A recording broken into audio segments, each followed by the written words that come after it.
আমি ইদানিং বুঝতে শিখেছি মানুষের সাথে মেশার থেকে গাছে জল দেওয়া ভালো, গল্পের বই পড়া ভালো, সিনেমা দেখা ভালো, নতুন নতুন রান্না করা ভালো, আর জমানো ছুটিতে নিজেকে নিয়ে পাহাড়ে যাওয়া ভালো। তাই আমার জীবনের মূল্যবান সময়গুলো নষ্ট না করে আমি মনে করি সেই সময়গুলো নিজেকে দেওয়া ভালো। হ্যালো সবাইকে, আমি বিদিশা।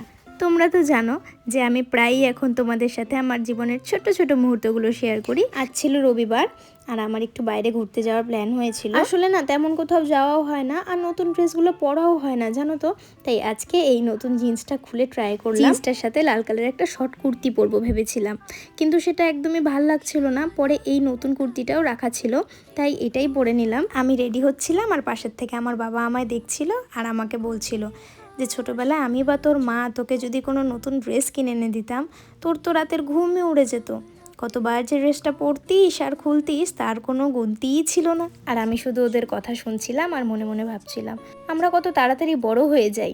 ছোট থাকতে কত স্মৃতি, একটা জামার জন্য আমরা কত আশা করতাম, আর এখন জামা পরে থাকলেও সেই জামা পরা হয় না। আচ্ছা যাই হোক, আজ ইনস্টাগ্রামে ফটো ছাড়তেই তোমরা ভীষণ মিষ্টি মিষ্টি কমেন্ট করেছো নাকি আমায় অনেক এই ড্রেসটা পরে ভালো লাগছে।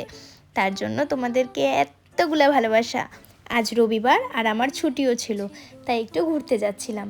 জানো তো, আমার যেরকম পাহাড় সমুদ্র ভালো লাগে, তেমন এরকম গ্রামের প্রাকৃতিক দৃশ্য দেখতেও খুব ভাল লাগে। যেমন শান্ত আর তেমন স্নিগ্ধ। আমার কোথাও যাওয়া মানেই তো ফটো তোলা আর ভিডিও করা, মানে আমার মেন উদ্দেশ্য বলতে পারো। এই যে চারিদিকে খুঁজছি কোন জায়গাটায় সব থেকে ভালো ফটো আসবে, মানে তখন আমার ভয় ডর বলতে কিচ্ছু থাকে না। আমি পাহাড় পর্বত সব পার করে চলে যেতে পারবো সেই ফটো তোলার ওখানে। আর এই একটা গাছ দেখতে পেয়েছি, এখান থেকে নাকি ফটো খুব সুন্দর আসবে। আর সত্যিই অনেক সুন্দর সুন্দর ফটো এসেছে ওখানে। মনে পড়ে একরাশ স্মৃতি কিছু মিষ্টি। তারপর এক গাদা ফটো ভিডিও করে আমার স্টোরেজটা ফুল করে এখন বাড়ির দিকে রওনা দিতে হবে, কারণ সন্ধ্যা লেগে যাচ্ছে। আর তোমরা যারা যারা আমার এই ফটো আর ভিডিওগুলো ইনস্টাগ্রামে দেখতে চাও, আমি স্ক্রিনে নামটা দিয়ে দিচ্ছি, অবশ্যই তোমরা গিয়ে চেক করে আসতে পারো। তারপর বাড়ি এসে এক কাপ চা নিয়ে বসে পড়েছিলাম সবগুলো চেক করতে যে ফটো ভিডিওগুলো কেমন এসেছে। এই ছিল আমার একটা সুন্দর মুহূর্তের ছোট্ট একটা ভিডিও। তোমাদের কেমন লাগলো অবশ্যই তোমরা আমাকে কমেন্টে জানিও। আর আমি আবার আসবো আমার একটা সুন্দর মুহূর্ত নিয়ে।